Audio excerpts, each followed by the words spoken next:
Hey everybody, welcome back. We are deep into our discussion of the Vietnam War now. In our last video, we talked about how the French had once controlled French Indochina, and then they were pushed out. And then after the French left, Vietnam was divided into two countries, a communist north and a non-communist south. And now we're going to get America involved in this war directly. So to quickly recap something we looked at in our last video, the thing that's really pushing America into this war was the domino theory, the idea that if South Vietnam were to go communist, that the next domino would fall, the next domino would fall, and before you know it, all of Asia would be communist. So Americans have a very big interest, financial interest, political interest, military interest, whatever, in keeping South Vietnam from going communist. So one of the things that America is going to do to try to prevent South Vietnam from going communist was to send in so-called advisors. Thousands of these soldiers, American soldiers, are going to be sent to South Vietnam.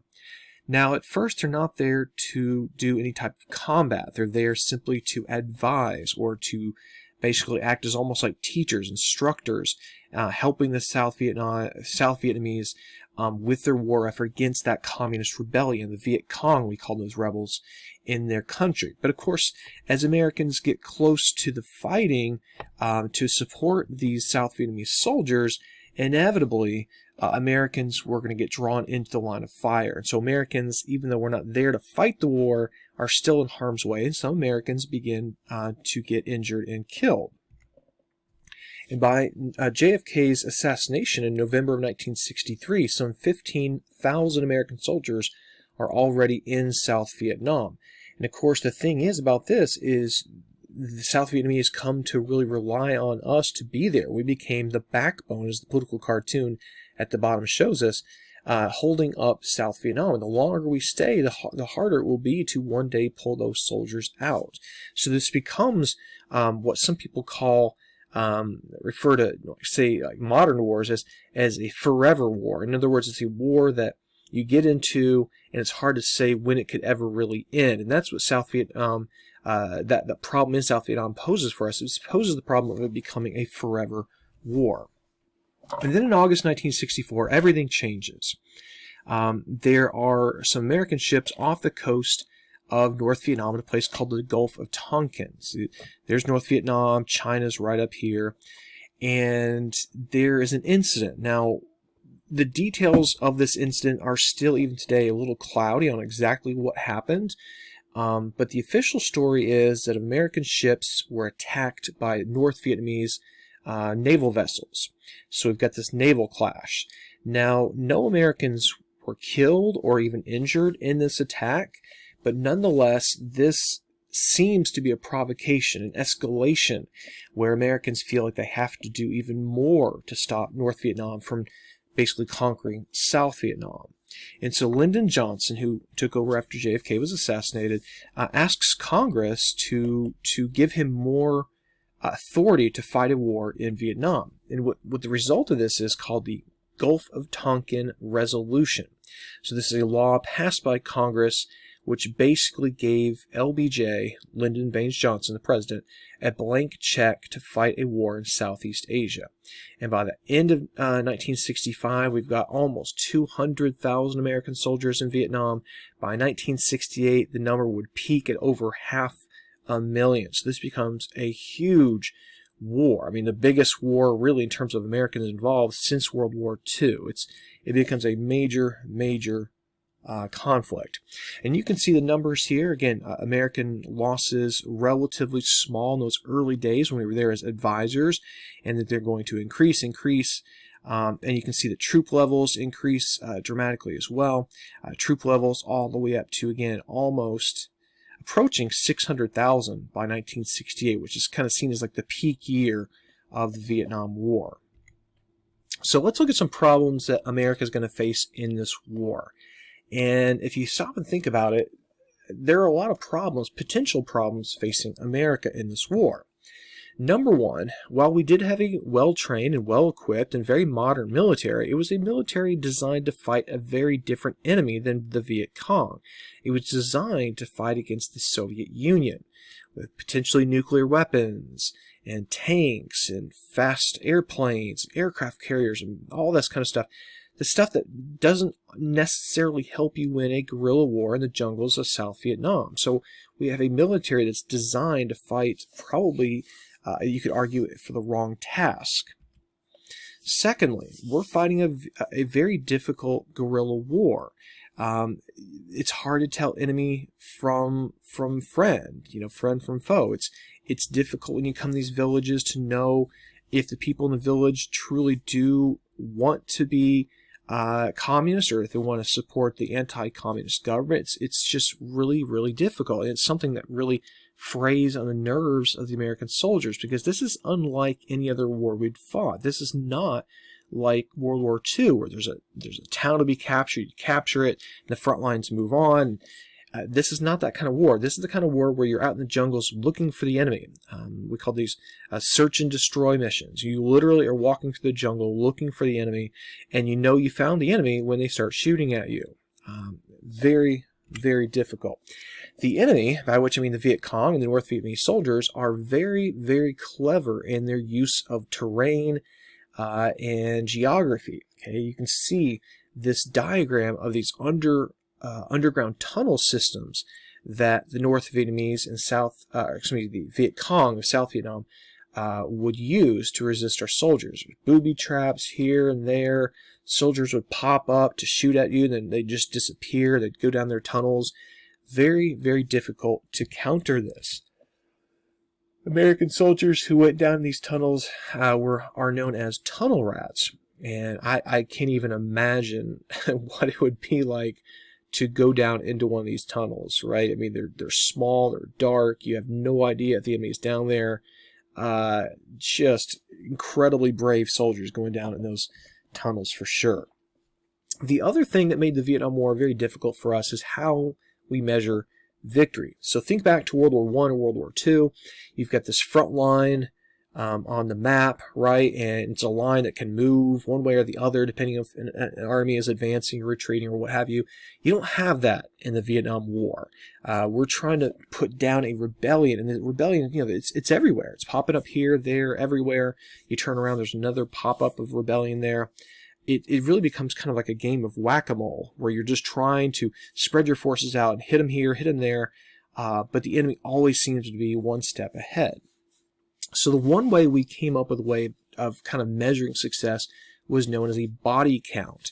We would literally count the bodies of the soldiers, enemy soldiers we killed, measure them against our losses, and use that ratio as a measurement of success or lack thereof. Another problem facing us in this war is that the government we're trying to prevent from falling in South Vietnam was growing increasingly unpopular with its own people. Partly this is because it was corrupt, partly it was because it was seen as inept and incapable of defeating the Viet Cong. It was also because the war was taking place in South Vietnam, and so these villagers are getting caught in the crossfire, and their villages are getting bombed or shot up or set on fire or whatever.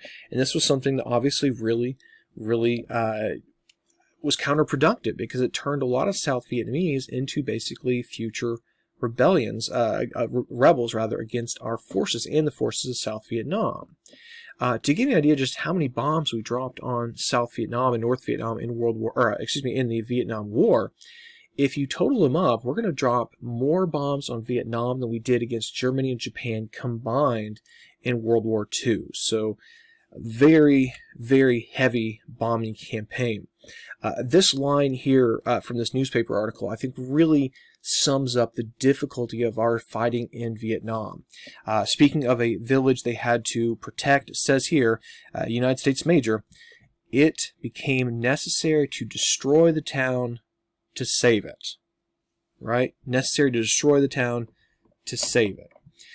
Another thing you may have heard of from the Vietnam War was this defoliant, a chemical defoliant called Agent Orange. And defoliant kills vegetation. And the goal here, of course, was to rob the Viet Cong of the shield that was the jungle canopy, right? If you kill the trees and the vegetation, the enemy can't be seen. But, of course, this is also poisonous, and it can harm the people that live there. So you've got villagers who are getting sick from this defoliant, and these are villagers we're trying to keep on our side and not go communist. Another major frustration for America in this war was the fact that the Viet Cong rebels in the south were constantly getting resupplied from the north along this thing called the Ho Chi Minh Trail.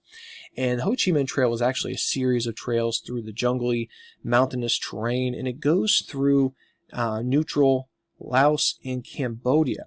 So the supplies would start up here, they would go through these countries, and then arrive in South Vietnam. So the only way to stop that would be to bomb or invade neutral countries, and this is something that we will eventually do towards the end of the war, but didn't seem like a very practical thing to do at the time, because we're not trying to expand the war. We wanted to keep the war contained to South Vietnam.